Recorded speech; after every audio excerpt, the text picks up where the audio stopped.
Hello everybody, welcome to this episode of Fun with Maps. I'm your host Dan Hanson, and this map will cover a very special region, I guess, of China.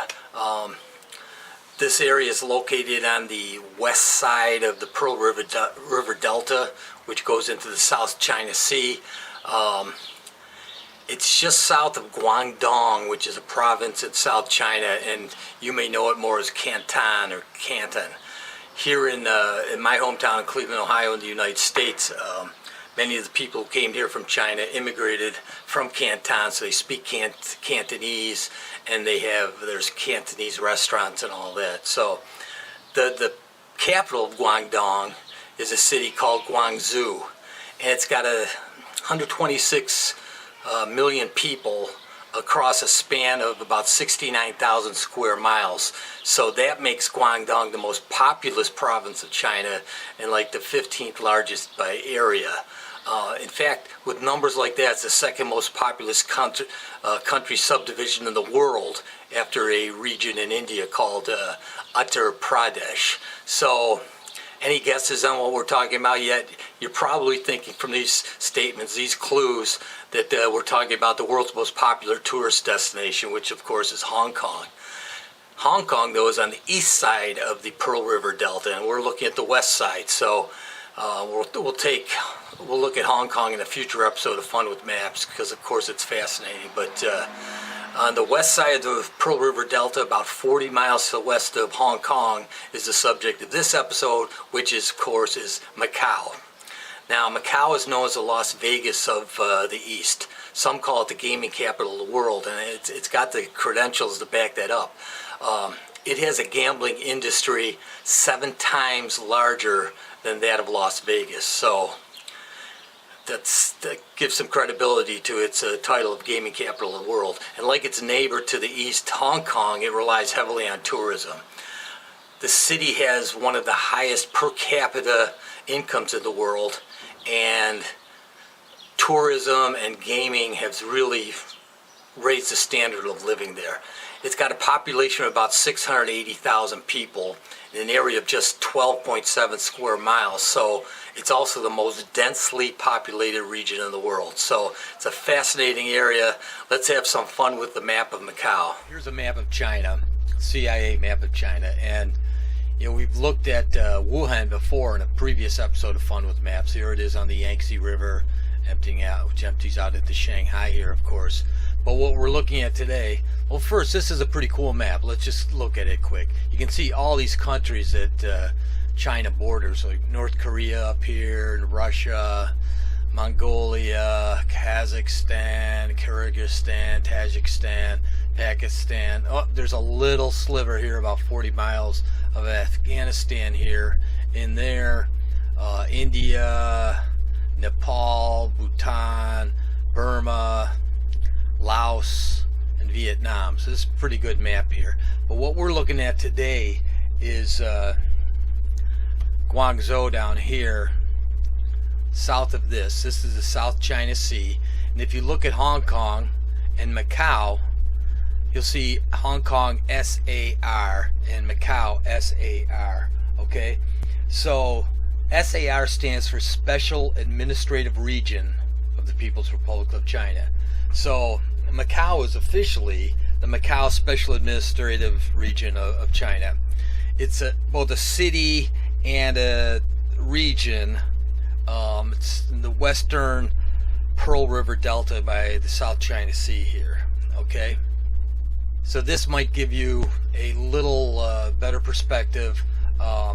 This is a drawing by Sergio Alanmak, A-L-A-N-M-A-K. Thank you for that. So here you see China, of course, so we're talking about this region down here. And here's Guangdong, which we know as Canton, or this province here. So here in green is Hong Kong. Well, these islands, that's Hong Kong.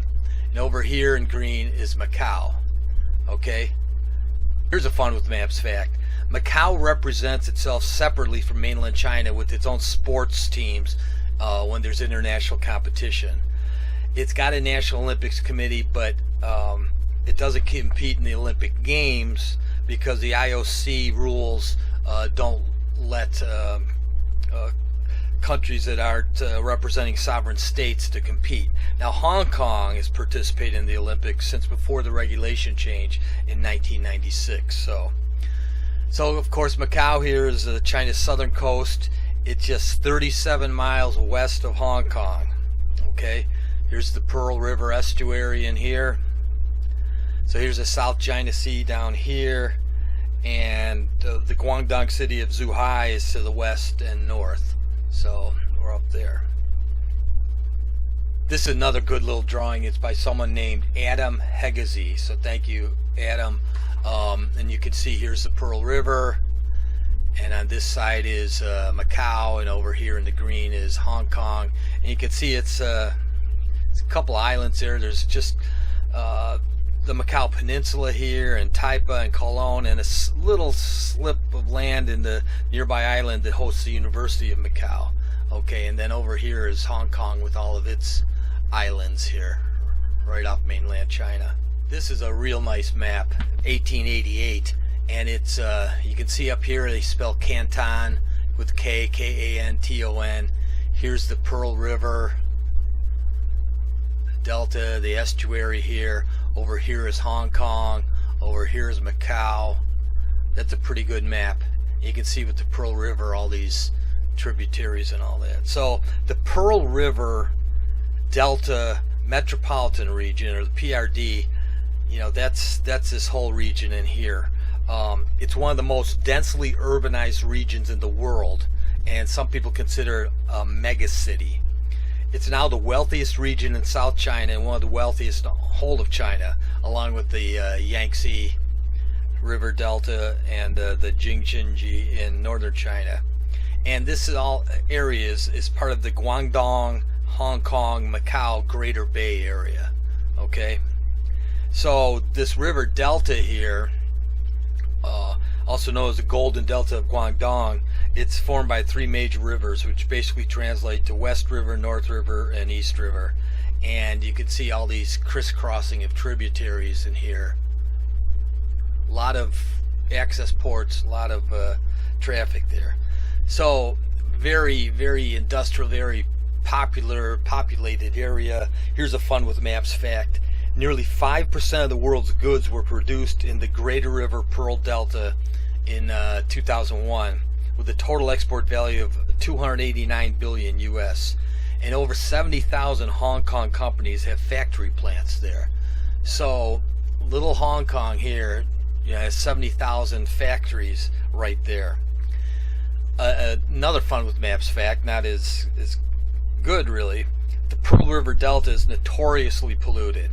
A large portion of the pollution is brought about by those factories, you know, those 70,000 factories. And there's a brown smog around the land for, you know, most of the time. So the province of Guangdong up here, or Canton, it's now the most populous province in China since 2005. It passed Henan and Shandong. So it's got about 2,700 miles of coastline. You can see, you know, all those inlets and all.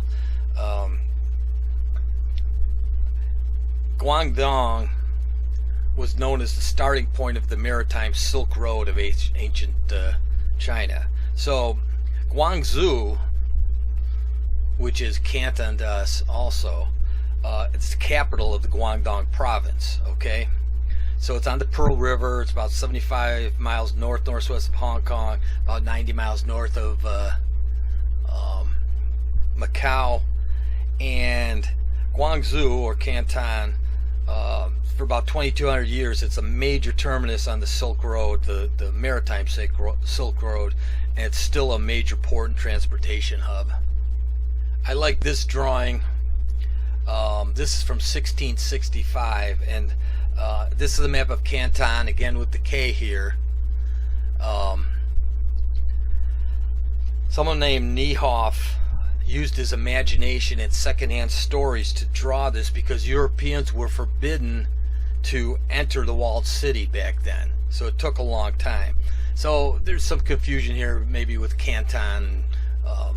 Canton usually by itself refers to the provincial capital, which is in China Guangzhou. Okay, so the local people of the city of Guangzhou or Canton, and their language are called Cantonese by us in English. And Guangzhou is the third largest city now in the People's Republic of China. So Cantonese is the language and the people of Canton or Guangzhou. So this is a map from 1860, and it's titled "The Map of the City and Entire Suburbs of Canton." And you can see Canton. It's Canton with the C now. This is one of the first maps made after the treaties of Tianjin and Beijing let foreigners get full access to Guangzhou's walled city. So you can see, here's the Pearl River. This is what they call the new area. This is the old town, Manchu. So this is a pretty interesting map of Canton in 1860. So what's interesting also about Canton, so many people emigrated from the province, and there's an easing of immigration from Hong Kong to other parts of the British Empire when they took over. So a lot of overseas Chinese communities have their origin in Guangdong and or Cantonese culture. So in particular, Cantonese dialects have proportionally more speakers among overseas Chinese people than Mandarin speaking Chinese. And I think that's true here in my hometown, Cleveland, Ohio, in the United States. There's a large Cantonese population speaking Cantonese, even though Mandarin is understood by almost everyone. So this is an interesting map. The U.S. Navy's Department of Navigation created this in 1920. And again, here you see the Chukiang or Pearl River here. Here's what they call the old city. Here's what they call the new city, and some of the travel stuff here. Okay, Pearl River coming out in Canton. Maps fact. So many Cantonese speaking or Taishanese speaking Chinese emigrated to Western countries that many of the words we use as Chinese are actually derived from the Cantonese dialect, rather than through mainstream Mandarin language. And one of the most surprising to me was the word dim sum, which we've all enjoyed dim sum at our favorite authentic Chinese restaurant, but that's from a Cantonese dialect more than Mandarin. Here's a 2014 satellite view of the Pearl River Delta from the NASA observatory. See, here's a Pearl River, and it comes together, and then there's the Macau's got a fascinating history, and we're going to touch on it here. Once again, this is about the maps more than the history, but we have to talk about that because the maps influence history. So Macau was colonized by the Portuguese in the 16th century, and it was the first European settlement in the Far East, actually. So this territory, Portuguese Macau, was first leased to the Portuguese as a trading post in 1557 by the Ming Dynasty of China. And Portugal actually paid rent to administer the territory up until 1887. And they later got perpetual colonial rights in the Sino-Portuguese Treaty of Peking. And it is Peking, not Beijing there, the way it's spelled. 1999 was transferred to China. So in 1999, Macau became the Macau SAR, Special Administrative Region, and China promised that it has a, quote, one country, two system formula. So that China's political and economic system would not be imposed on Macau, and that Macau would enjoy a, quote, high degree of autonomy, unquote, in all matters except foreign affairs and defense for the subsequent 50 years. So that's a pretty interesting arrangement, and Hong Kong has the exact same one with the SAR, the one country, two system formula, and it's pretty unique in the world. So Macau is a blend of Portuguese and Chinese architectures and cultures, and this unique and historic blending led it to being on the UNESCO World Heritage List in 2005. So this is a CIA map of Macau, zoomed in a little here, and you can see here's the peninsula of Macau up here, and then you've got some islands here. Originally, this whole area is just a sparsely populated collection of coastal islands. So, you know, you've got on the west side you've got Macau and those islands, and on the east side you've got Hong Kong and all those islands. Hong Kong was the first European colony when it was occupied as Tamao in the early 16th century. And then when Hong Kong fell to the British in the early 1840s, Macau started having some competition from a more free and open Hong Kong. So they're still kind of competing as commercial centers with Hong Kong, but Hong Kong is much more diverse, whereas a lot of Macau's income is in gambling and casinos. So eventually Hong Kong developed, it's one of the busiest entrepots and financial centers, and Macau became the world gambling capital.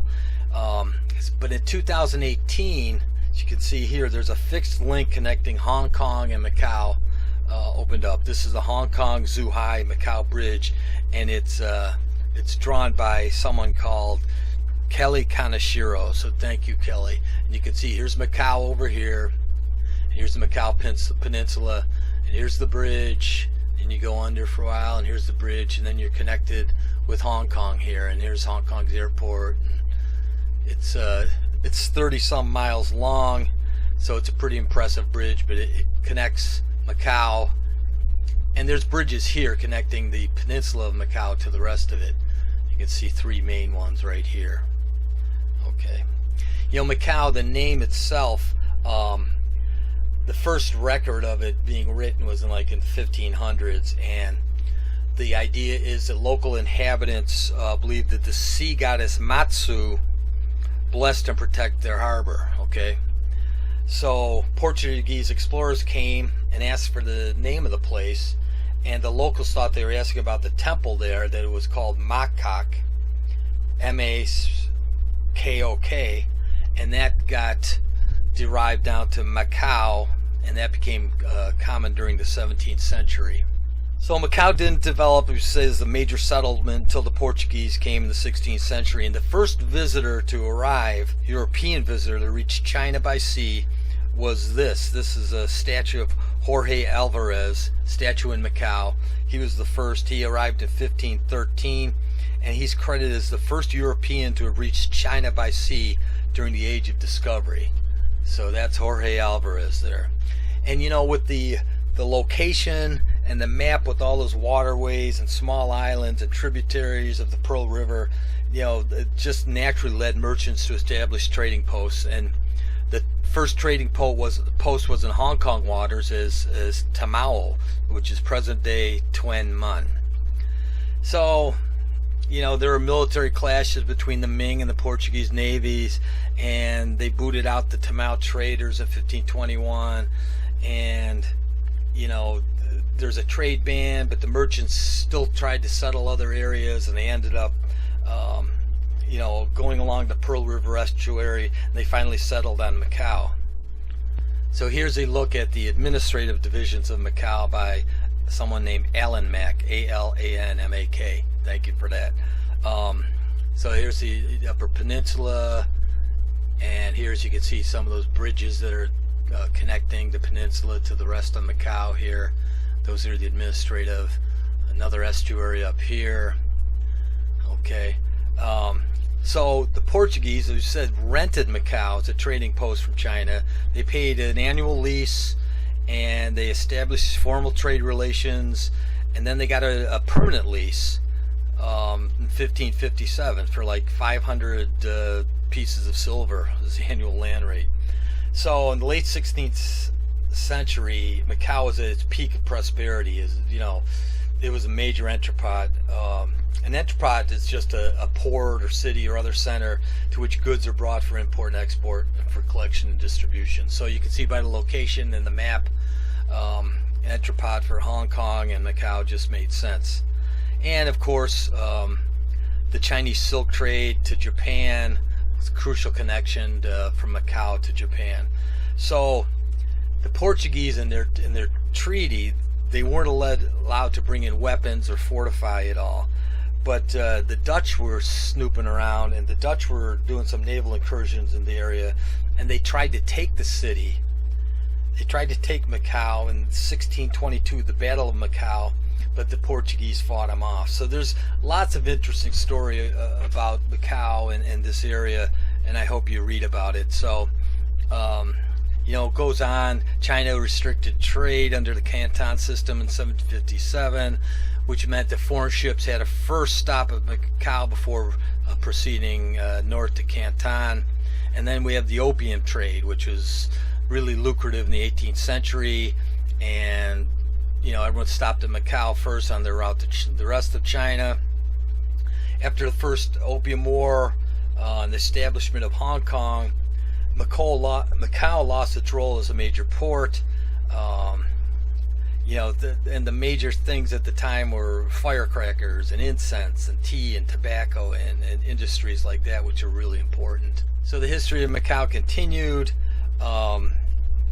This is the flag of Macau. It's green. It's got a lotus flower, and it's got kind of a bridge here. This arc of 5 gold-pointed stars. The lotus is the floral emblem of Macau. The 3 peninsulas, the 3 petals represent the peninsula and 2 islands that make up Macau, and the 5 stars echo those on the flag of China. So that's the flag there. So continuing briefly with the history, Portugal was able to capitalize on China's post-war weakness, and they asserted their sovereignty, and the government of Macau stopped paying the annual rent to China in the 1840s. So they came up with another treaty of 1887, and you know, there was pretty much back and forth. There was occasional conflicts, but even when they had revolutions in Portugal in 1910 and China in 1911, this treaty, this system seemed to work out pretty good. So, but you did have refugees from mainland China swelling the population of Macau as they fled from the Chinese Civil War, and suddenly you've got this large workforce. So Macau's economy began growing with clothing and textile manufacturing, and they expanded that, but they developed tourism, and that's when they legalized casino gaming. But at the height of the Cultural Revolution, there were some residents didn't like the colonial administration, so they rioted in 1966, and a lot of people were killed and injured. So after that, Portugal lost full control, and they agreed with the Chinese Communist Party on an agreement for continued administration. This is just the regional emblem of Macau. Again, you see that lotus flower and the five gold stars. So following the revolution in 1974, Portugal formally relinquished Macau as an overseas province, and they acknowledged it as a, quote, Chinese territory under Portuguese administration, unquote. But then you have the situation 40 miles to the east with Hong Kong, and when the United Kingdom and Hong Kong concluded their arrangements, China went back to Portugal in 1986 and said, you know, we want Macau transferred to us. And in 1999 that happened. Portugal agreed to transfer Macau to China, and China said they would guarantee Macau's political and economic systems for 50 years after the transfer. So after 442 years of Portuguese rule, Macau was transferred to China on December 20th, 1999. And then, you know, after the transfer, Macau liberalized its casino industry, and it made Macau one of the richest economies in the world on a per capita basis. Fun with maps fact: the predominant language is Cantonese, which is a variety of Chinese originating in Guangdong or Canton, and about 87.5% of the population speak that. Only 2.3% can speak Portuguese, which is the other official language. This is actually the Chinese character set for Guangdong, not for Macau. This is Guangdong. So increased immigration from mainland China in recent years has added to the number of Mandarin speakers. So now about half of the population can also speak Mandarin, but very few can speak Portuguese anymore. What's interesting though, the mixing of Chinese and Portuguese cultures and religious traditions for more than 4 centuries has left Macau with a very unique collection of holidays, festivals, and events. The biggest event of the year is the Macau Grand Prix each November, and the main streets of the Macau Peninsula are converted to a racetrack, kind of like they do at the Monaco Grand Prix. But even with all this uniqueness, the history and culture of both Portugal and China, some things are the same all over the world. This is Chen Si-wan took this picture of shopping in Guangzhou. And what's interesting, of course, you have all these places here, but down here, what do you see? McDonald's. So some things are consistent throughout the world, no matter what your cultural background and how many years various cultures took place. So Macau is fascinating to me because, like Hong Kong, the designation of special administrative region of China, it seems a little precarious in these modern times. So couple things: if you get to visit Macau someday, like I hope to, maybe do some gambling, be aware it's okay to shake hands, but don't kiss someone's cheek in a greeting. That's taboo. And like in the rest of China and Far East, it's good practice to hand things over and receive them with both hands, especially a business card. And if you're giving someone a business card, make sure if it's bilingual, make sure the Chinese is on top when you present it to them with both hands. So I hope you had some fun with the Map of Macau. I know I did. Till next time, I'm your host, Dan Hanson. Please subscribe if you like this Fun with Maps episodes, and keep on having fun with maps.